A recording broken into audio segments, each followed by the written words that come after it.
So this is my section 5.3 practice problem video log. For this section, I randomly chose it. It was just question 165. It was actually from the practice problem list, but I did not complete it in the original run. I'm going to start by going through the major concepts of this chapter first. This pretty much talks about the integral test and the p-series test, and all that is in the previous two sections we've been learning about how to test for divergence of a series by calculating its limit, figuring out its ratio, or we're about to do that this section, but figure out the ratio of the series to determine whether or not it converges or diverges. So what we're doing in this is we're trying to use a thing called the divergence test, the integral test, and the p-series test as three new tests to determine whether a series converges or diverges. So starting with the divergence test, it essentially just states that if we take the limit of a series a of n and it equals a value c that is not 0, or if the limit of a of n does not exist, then the entire series just diverges. That's essentially what the divergence test is. You don't need to take an integral or anything of this. You just try to find the limit of the given series, and if that value that you get, that number you get for the limit, does not equal 0, or if it does not exist, then that means it just diverges. So it must equal to 0 or it must exist for it to converge, is I guess the converse of that in order to evaluate the divergence test. The next one is the integral test. This pretty much is where we take the integral of the partial sums, like an infinite series if we have it, and we try to find another series as well that is similar to our given series. The way I would say that is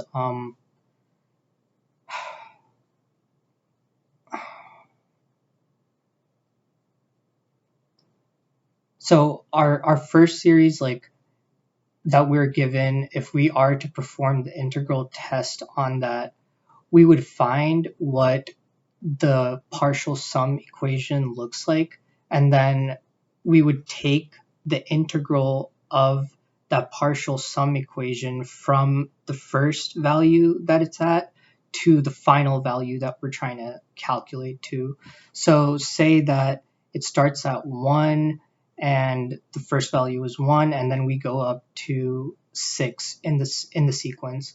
So what we would do is we would take the integral from 1 to 6 of the given function times dx if it is in terms of x, and then we would solve for the integral and then plug in those bounds. So it would be the top bound plugged into the final integral minus the bottom bound plugged into the final integral.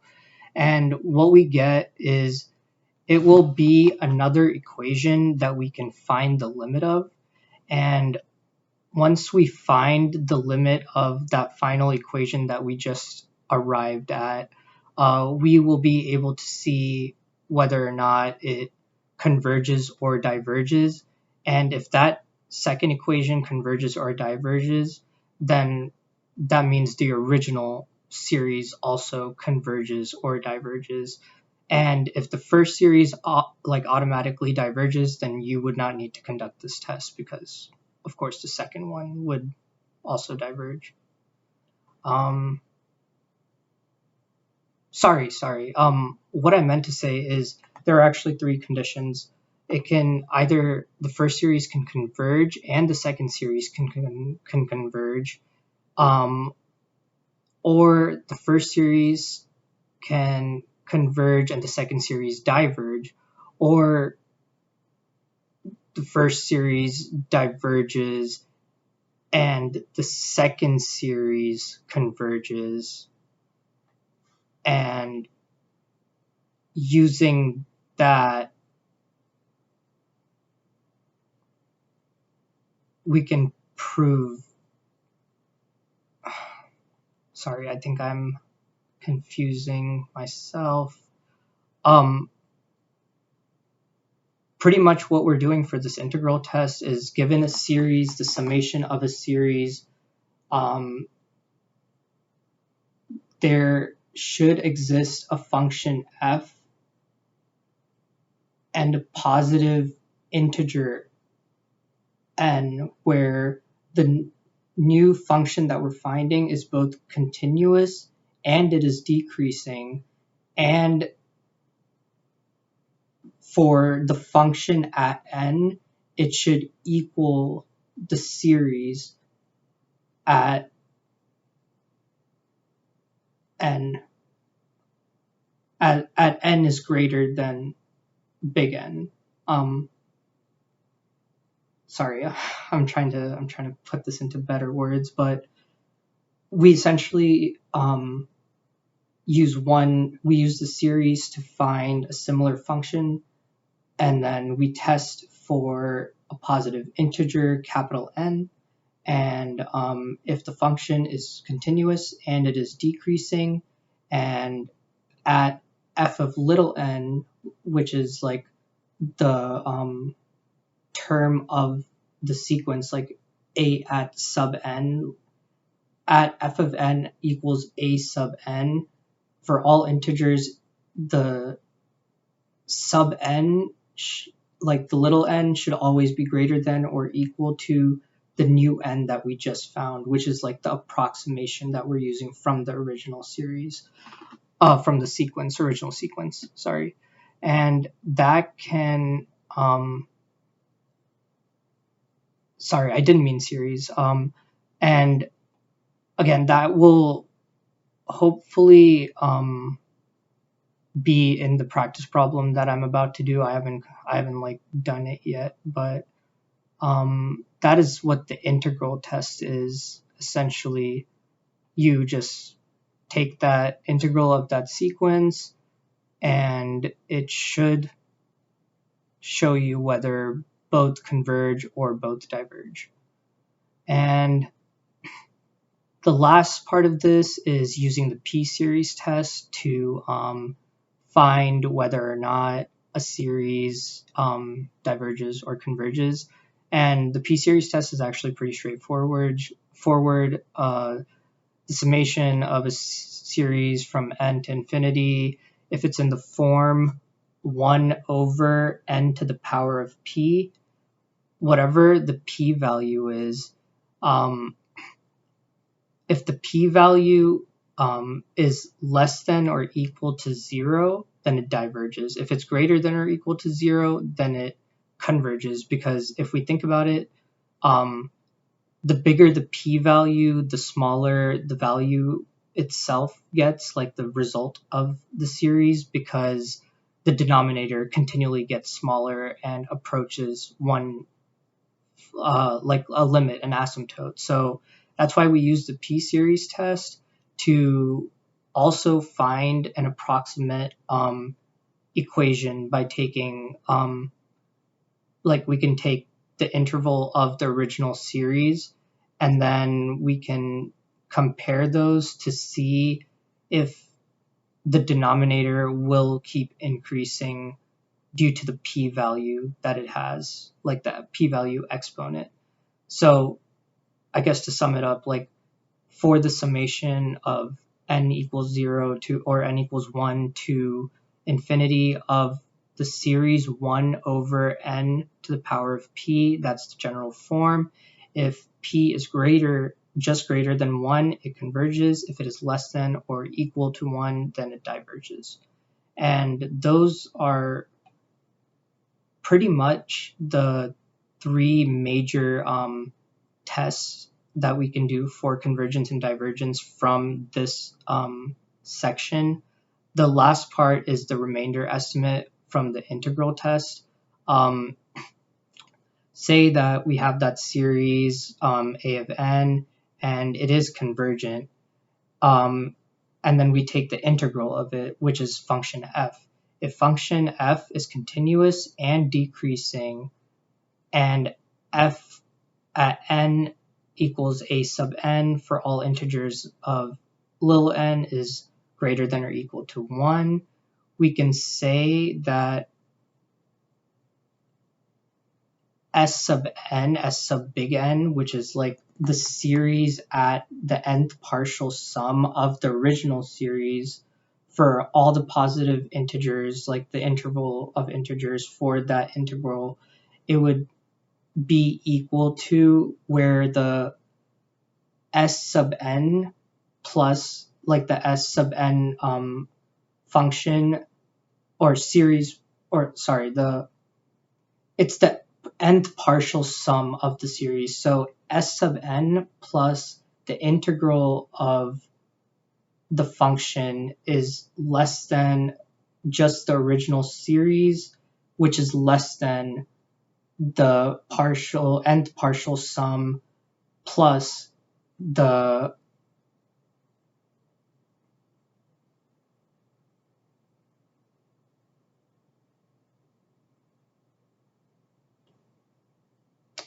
sorry, I'm butchering this, but it essentially allows you to calculate bounds around your original series by calculating the integral and then adding that nth partial sum to the integral where it is the integral at its lowest bound plus the partial sum, and that contains the original series and then the integral of the original series at n, and then add that to the partial sum as well. I know I did not explain that well, but I can try to reword that at the end of this. What I'm going to do now is I'm actually going to start the question. I am doing question 165 yet again, and this question says, express the following sums as p-series and determine whether each converge. So again, I really didn't know it would be this question. I just kind of chose it at random, but so the series from n equals 1 to infinity of 2 to the negative ln times n power. So what we're trying to do is we're trying to get this into the 1 over n to the p format, because that'll allow us to just find what the p-value is and evaluate it. And it gave us a hint that 2 to the power of ln minus 1 equals 1 over n to the ln of 2.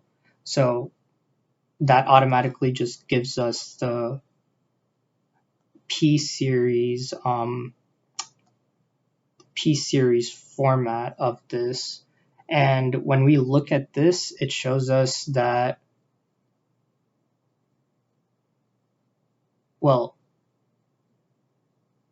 I mean, it pretty much just gives it to us that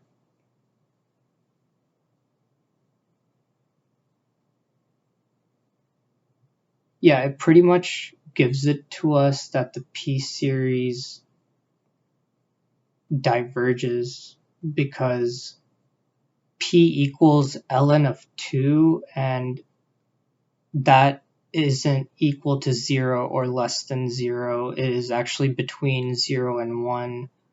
So if 2 to the power of negative ln n equals 1 over n ln to the 2, p equals ln to the 2, and 0 is less than ln 2, which is less than 1, so it automatically diverges.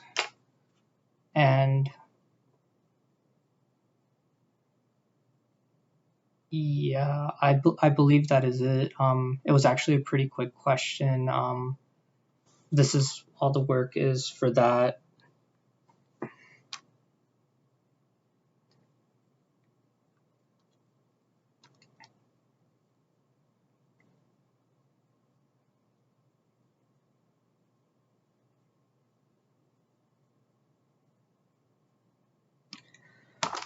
But I do like, just because the question was short, I'm not gonna like stop there. I'll kind of go through other stuff as well. So the p-series test is the fastest way to, in my opinion, kind of find whether a series converges or diverges, and it like must be in the form of the 1 over the n to the power of p for it to actually call be like qualified for a p-series test. But once we do that,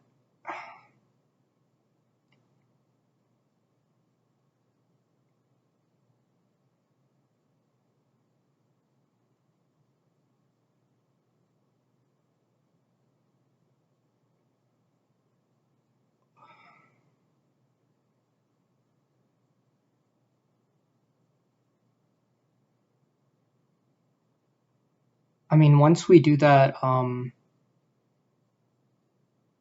it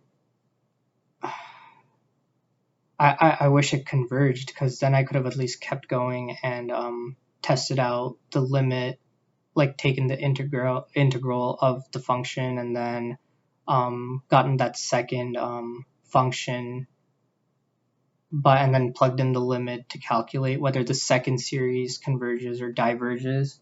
But yeah, the term for that is conditionally converge or conditionally diverge. If it or absolutely converge, if both the two equations that you have converge, then it absolutely converges. If the first one converges, second one diverges, it conditionally converges based on the conditions. And other than that, the only other big takeaway of this is knowing when to really be able to use these tests. Like, again, for example, like if you're in a situation where you already have the partial sum equation, it would just be easier to use like the remainder estimate, like from the integral test, because you already have the partial sum equation and you can get the nth partial sum, and then just compare that with the original series, and when you take the integral of that series, you can just use that nth partial sum to calculate a remainder estimate to guess whether or not, or to use the remainder estimate to tell whether or not it converges or diverges. And again, if it's in a format where it's 1 over n to the power of p, then of course use the p-series test. It is the fastest way. Other than that, I don't think there's much else in 5.3. It's just, again, exposing us to the test that we can use when we're put in a situation where we have to evaluate an integral to determine its convergence or divergence. So that is up for 5.3. It was actually one of the shorter videos. So if you would need me to do anything else, just let me know, Mr. George. But I think I had a pretty good understanding of it. Thank you.